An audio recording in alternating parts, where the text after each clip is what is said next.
凌少校，如果胡主任回来，我会第一时间通知您的。啊，那他什么时候会回来？这个我就不清楚了，只要有消息，我会第一时间通知您。那麻烦你了。没事儿，那我先忙了。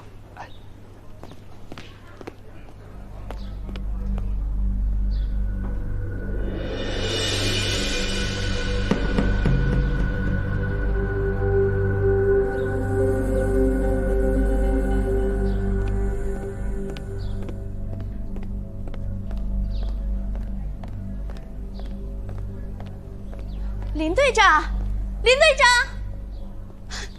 林队长！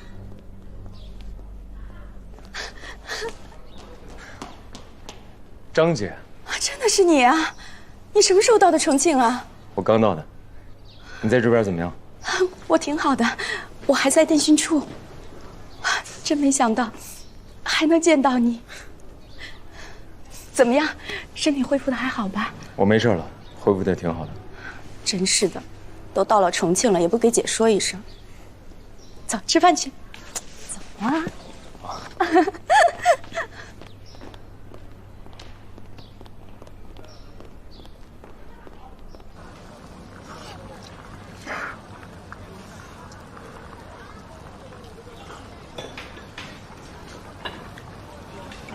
这里呀，比上海安稳多了，枕头下再也不用放枪了。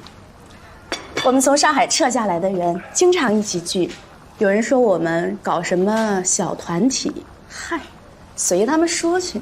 现在你来了，我们人就更齐了。要是顾副站长在的话，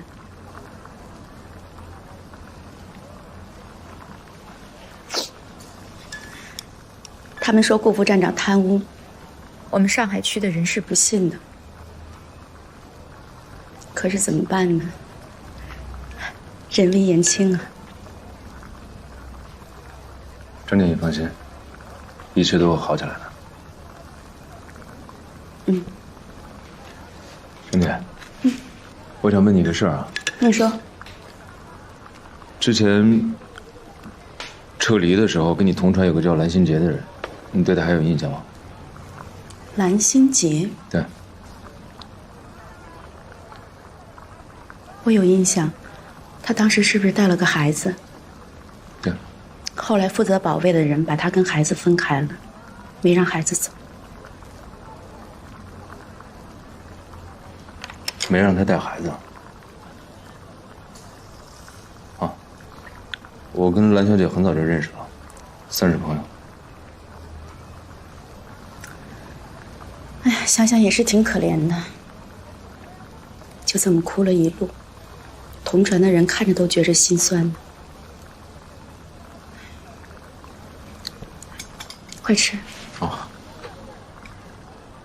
那他现在在哪儿呢？因为他是国军遗眷，我听说到了重庆之后，他在总机班接电话，再后来我就不清楚了。你要是想找他的话，可以到总机班问问。我记得当时我们在上海的时候，经常出来一起聚餐，让你点菜，你每次都点那个叫什么？红烧肉。对，把我们笑坏了，每次都是红烧肉。今天你到重庆来了，我们不吃红烧肉了，我们就吃重庆的火锅。辣是辣了一点，还吃得惯吗？我吃得惯，还行。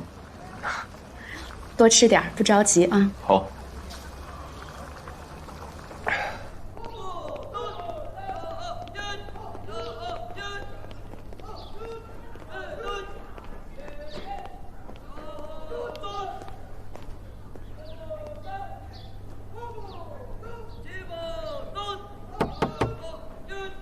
进。胡主任好，我是原上海区行动队队长、香港站情报组情报官，现中美合作所筹备处林南生。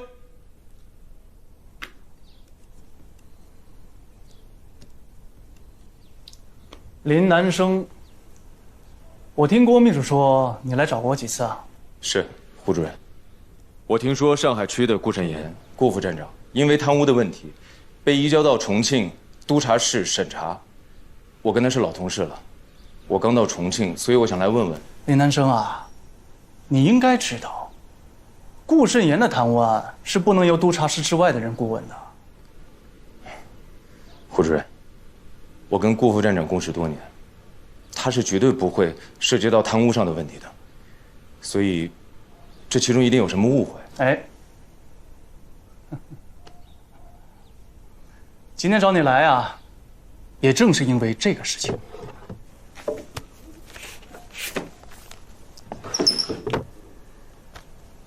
这是他的卷宗。说到底啊，这是发生在你们上海区的事情，你应该比我们更了解。拿回去好好看一看，我很想听听你的意见。你多年在上海区工作，也立了不少的功，这是上面对你的信任啊。是。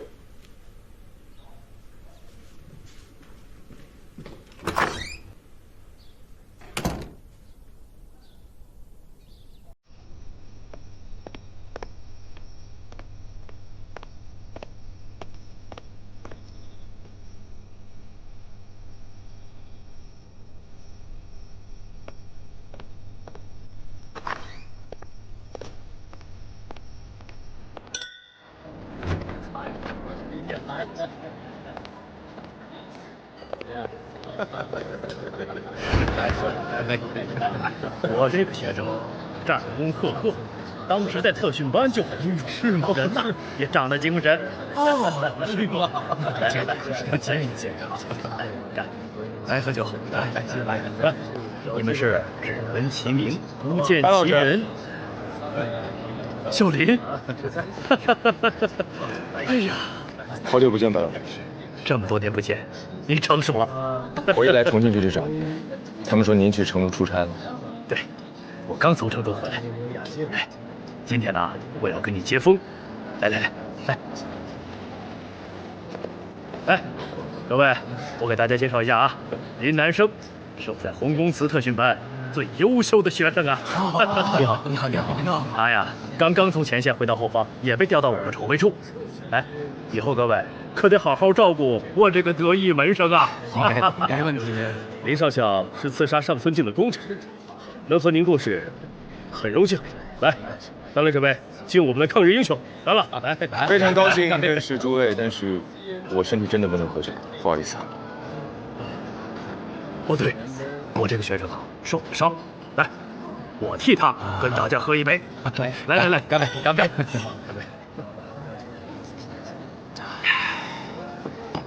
您喝啊，来，这里是大后方，可以适当的放松放松。走。我们这里啊，这个聚会还有很多。你不喝酒啊？这个是从美国空运过来的可乐，你尝尝。来，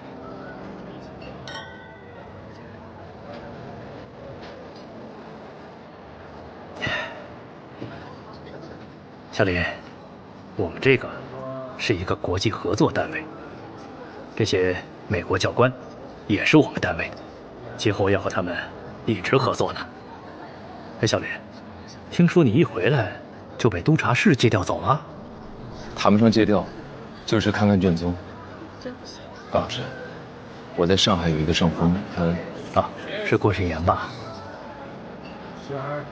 他的事情我听说了，但是小莲，我得提醒你一句，这个事情没那么简单。顾慎言怎么捞的，捞了多少，其实这个都是第二位的。这股贪污风，各站都有，总部也有。要是摆平一个顾慎言，能够杀掉这股贪污风。我认为牺牲掉它是有价值的，你明白吗？可是我卷宗都看过了，有些事情绝对不是他做的。这个不是重点，这个案件上面都在看着呢。你跟他是老同事，在重庆你最了解他，你对这个案件的态度很重要。我们这个中美合作所，你也知道，那是蒋委员长特批成立的，戴老板亲自过来担任主任，美国方面也下了血本的。小林，你可千万不要因为这点事儿耽误了前途啊！我明白。好，来，干杯！白长官，这边有个朋友，我给你介绍一下。好，小林，我过去一下啊。来，这边请。哦，来，干杯！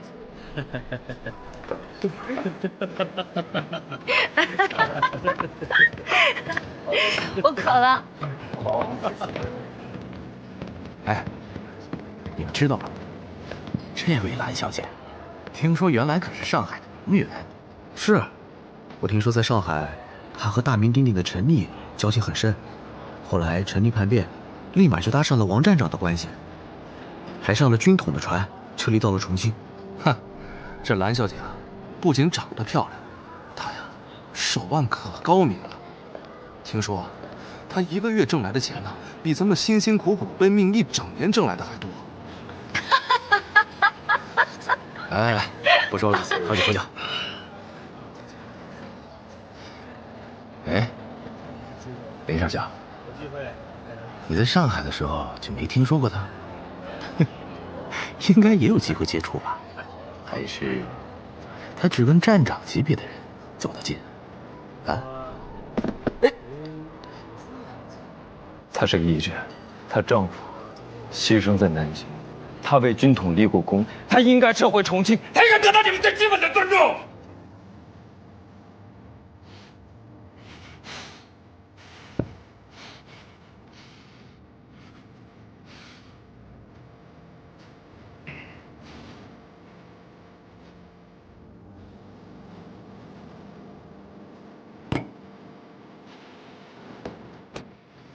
我今天有点累了，我先走了。蓝小姐，蓝小姐，算了，别追了。来来来，喝酒，来，喝酒吧。哈哈。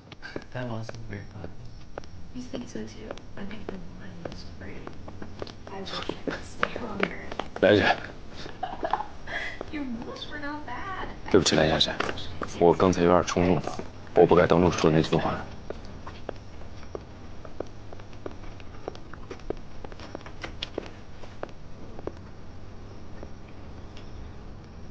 没什么的，你不用放在心上。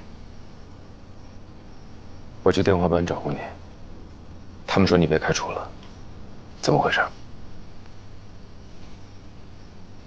你什么时候来重庆的？我刚到没几天。K1，那我改天请你吃饭啊。啊。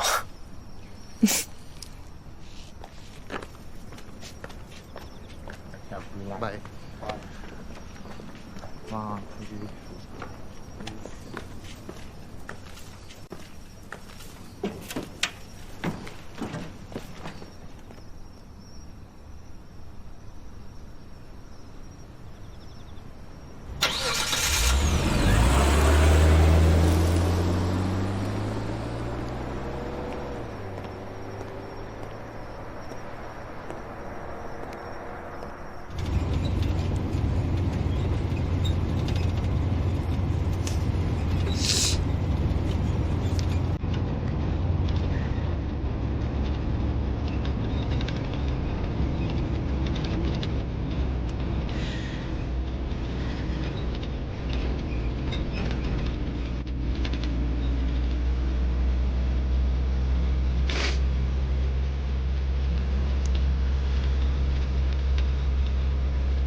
我这2天不仅把这些卷宗全部都看完了，我还去了一趟档案室，把上海区撤离时带回来的所有相关文档全部都看完了。我发现了一些问题。当然有问题啊！顾慎言这么多年的贪污行为，全都列在上面了。可这上面列出的很多问题，以我的判断，跟他完全没有关系。这是我详细整理出来的，而且我觉得，在这个案件上面，是有人刻意的栽赃陷害。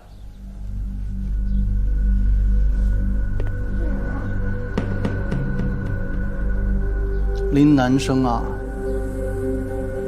上峰让你看卷宗，并不是让你站在老同事、老朋友的角度上来质疑卷宗的。你这是在包庇贪污犯吗？胡主任，想清楚了，再来找我。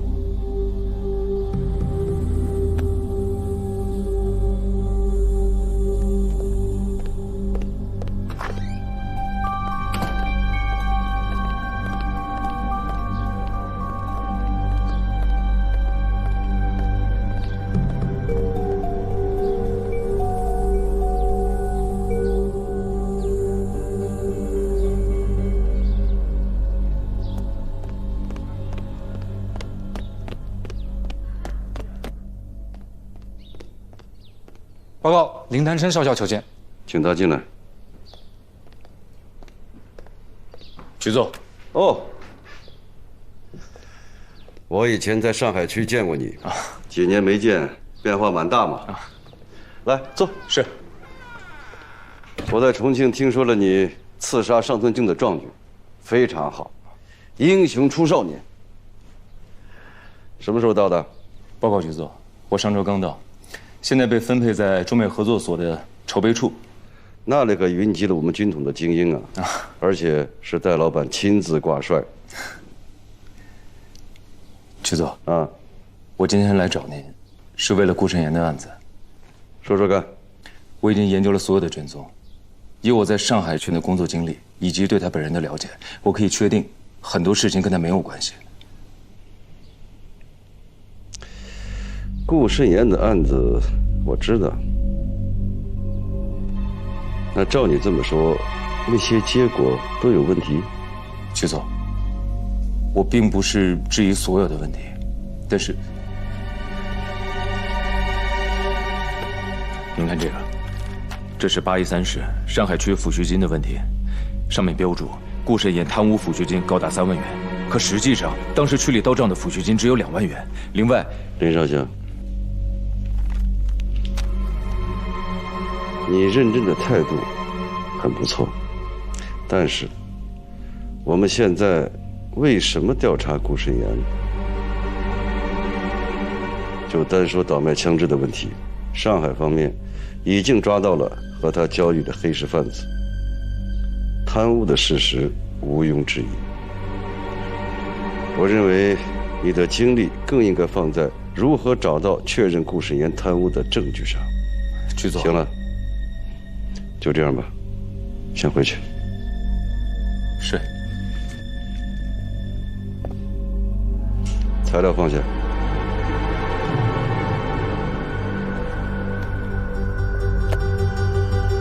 谢谢局座。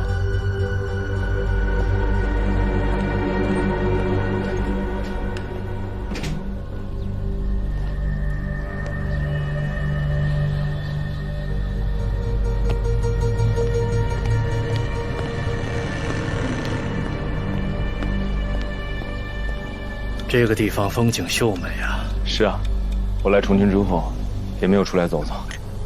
我听说，你跑到周副局长那里去告状了？告状？我没有去告状，我只是如实汇报。白老师，有人故意栽赃，把很多莫须有的罪名都安在了顾慎言的身上。督察室的胡主任应该完全了解情况。可他还是在推波助澜。哎呀，你可能是在地方上待的时间太久了。督察室是周耀庭副局长负责的，案子上的那些罪名啊，如果没有他的同意，能随便往上写吗？您的意思是说，周副局长早就知道是有人栽赃。注意你的用词，这不是栽赃。我听说呀，戴老板要拿他杀一儆百，一者风起。这个案子已经定性了，死罪肯定是跑不了。现在多一件少一件，都不会影响结果。还没有审查就定性，这同滥杀无辜有什么区别？他怎么无辜了？单凭黑市上卖枪这一件，就够枪毙的。你能不能告诉我，顾慎言现在具体关在什么地方？我想当面向他问清楚。你以为督察室是什么地方吗？我告诉你啊，现在除了专门的办案人员，没有人能接近顾慎言。在这件事上，你得知道自己的分量。小林，这里不是前线，你不能看到谁都怀疑呀。上次跟你接风，那是人家胡主任的意思。你现在跑到周副局长那里，回头上头怪罪下来，不光是人家胡主任难堪，我也落个御下不严的罪过。哎呀，不是你的老师，我也不跟你说这些。自己的前程，自己要当心。可是我入这一行，不只是为了前程。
胡主任，好几天没浇水了。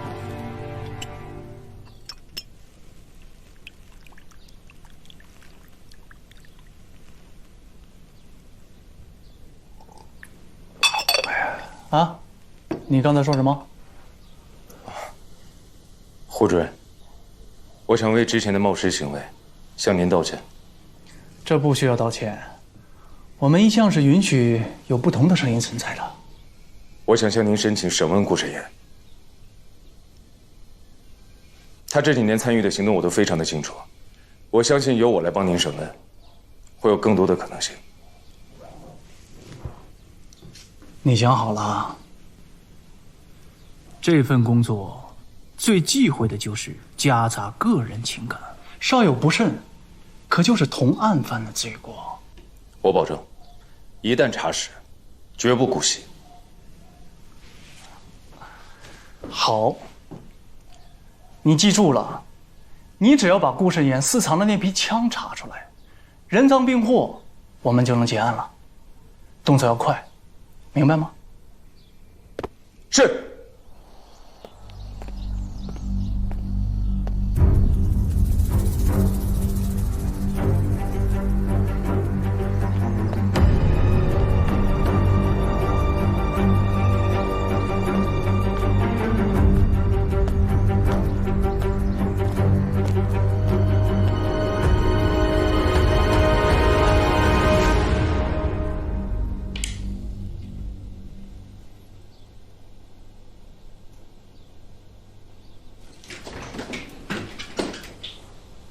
林少校，你好。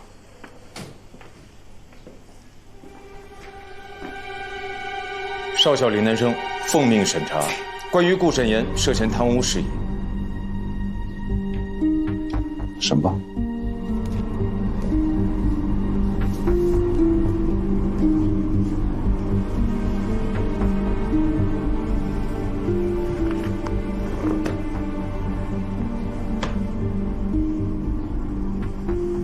资料上显示，你曾于1937年8.13之后私吞抚恤金高达3万元，倒卖100支汉阳造步枪，还有1部大功率的美制电台。这些情况属实吗？不属实。具体哪一项不属实？我们可以先说说抚恤金的事情。我根本就不知道这笔钱的存在。抚恤金现在在谁手里，你应该比我更清楚。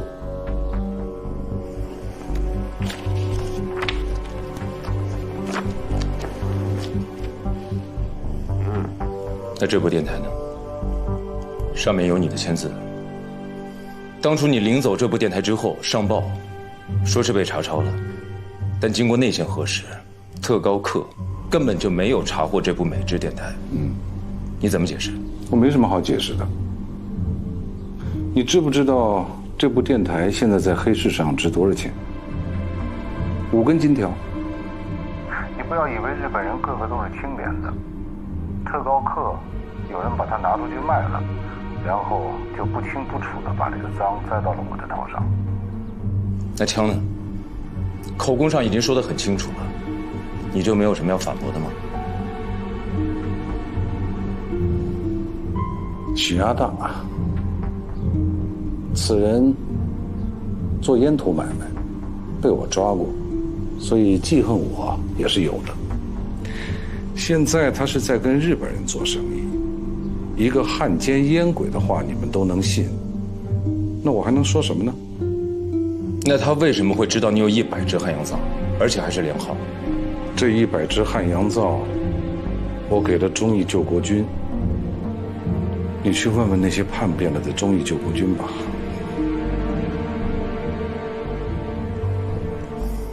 你这根本就不是解决问题的态度。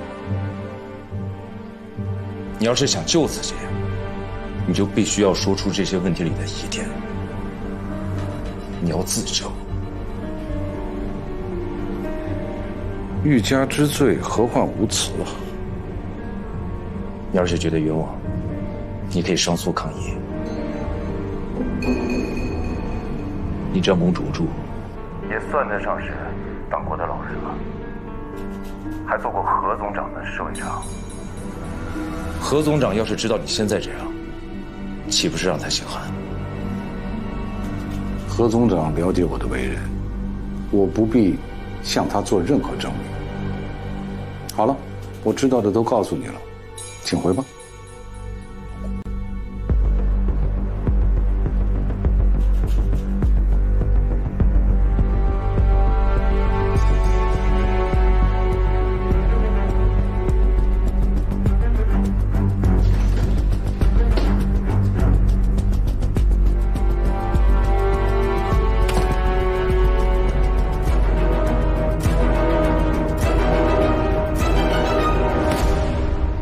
林南生，你到底是在审顾慎言，还是在给他指路啊？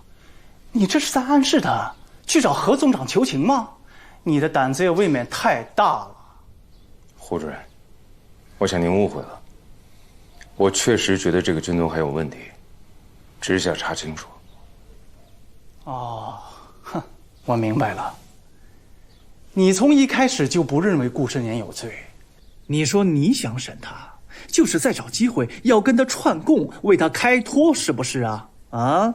我只是觉得这个案子还有很多的疑点，而这些疑点必须要被证实。如果只是一味的逼迫顾慎言去认罪的话，我觉得很难服众。从今天开始，这件事情你就不要再插手了。出去。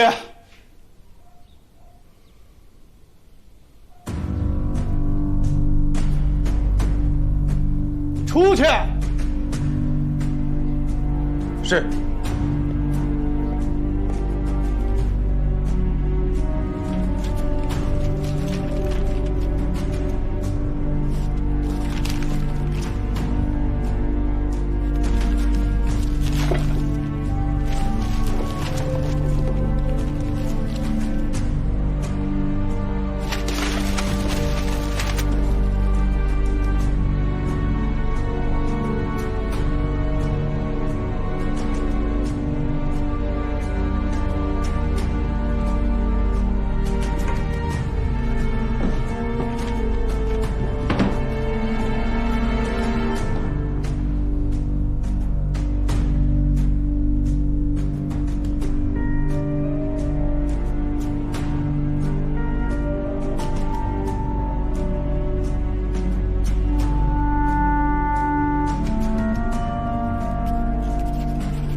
刘秘书，林少校，你又在这等了一天啊？何总长还在开会吗？是啊，他后边还有3个会要开呢。他今天真的没时间见你啊。没关系，我可以等，多晚都可以。刘秘书，真的，我只会耽误何总长一点点时间。这样吧，你有什么要说的，你告诉我，我帮你转达，你看行吗？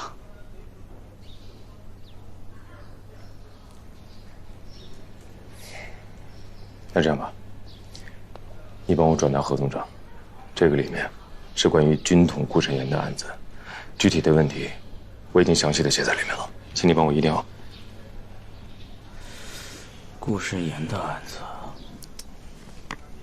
好，你放心，我一定帮你转达。你先回去吧。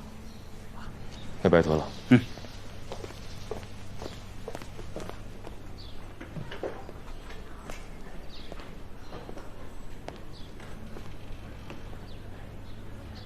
买干净喽，苹果。来看一下嘛。辛苦。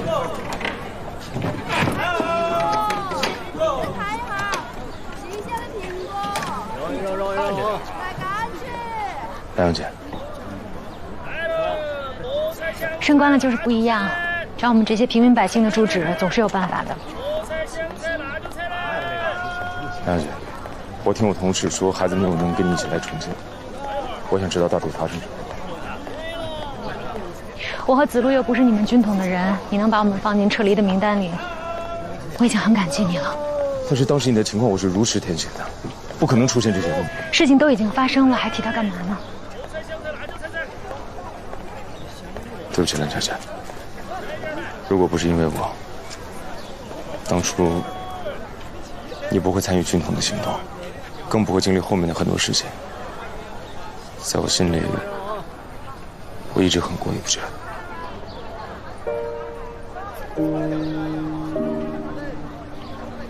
当时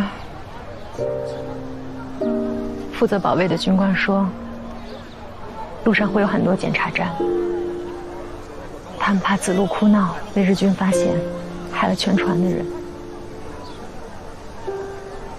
就强行把子路送回去了。那子路现在怎么样？就和当初的保姆在一起，这件事和你无关，你不用自责。我现在回总部工作了，你有什么需要帮忙的，一定要告诉我。空袭了！快跑快跑！有轰炸了！快跑！防务部在这边。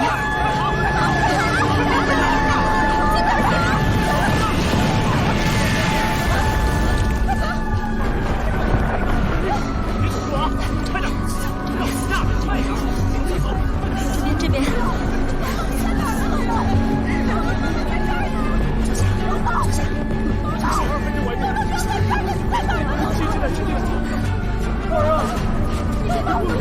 龙龙妈妈在这儿，龙龙你在哪儿？龙龙，龙龙妈妈在这儿，我的孩子急救了没进来，妈妈你帮我找找好不好？你跟我说这些也没用啊！阿姐，你冷静点啊！他一个人在外面会死的，让我出去！你冷静点，放下我，否则我不能开门的。我要求你找好了，我的孩子。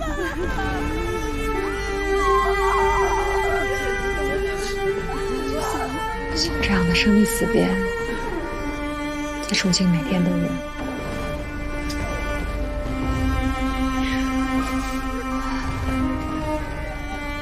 当时他们非要赶子路下船的时候，我也是这样苦苦哀求。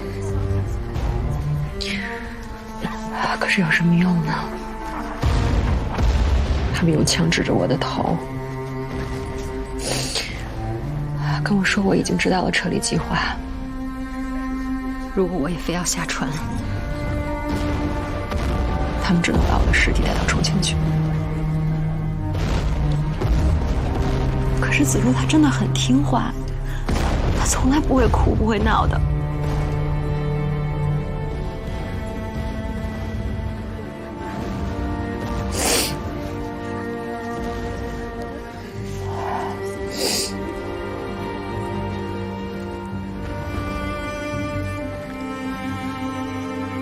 看子路醒来。保姆把子路当成摇钱树，每天和我要钱，我只能每个月写信去上海，把钱夹在信封里。我刚到这儿的时候，他们说因为我是康属，我可以参军，我就去当了兵，然后在电话班当接线员。后来督察室的人说，军人不能跟沦陷区通信，更不能给他们寄钱，寄钱的话就是资敌，所以他们就把我开除了。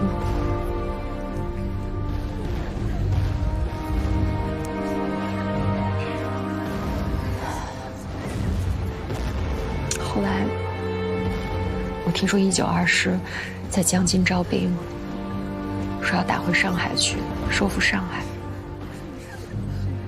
我就去报名。我想着，如果跟他们一起回去，就能见到子路。我当时在总机班的时候受过训练，我的枪法很准。可是他们说我被军统开除过，根本不收我。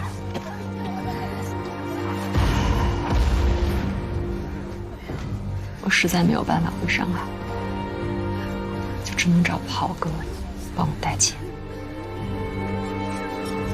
可是这些人，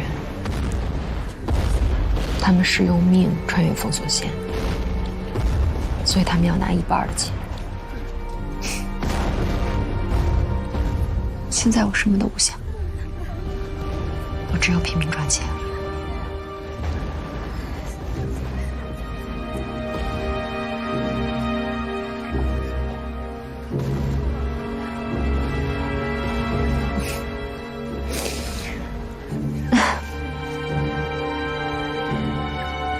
至少我还活着，子路还活着，这就够了。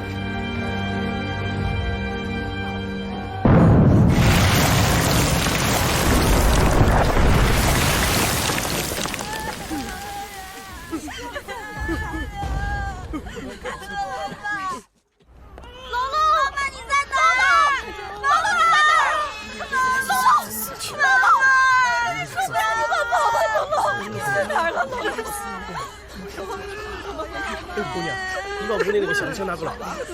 走到哪儿都要跟着妈妈，哎呀，知道了吗？知道了吗？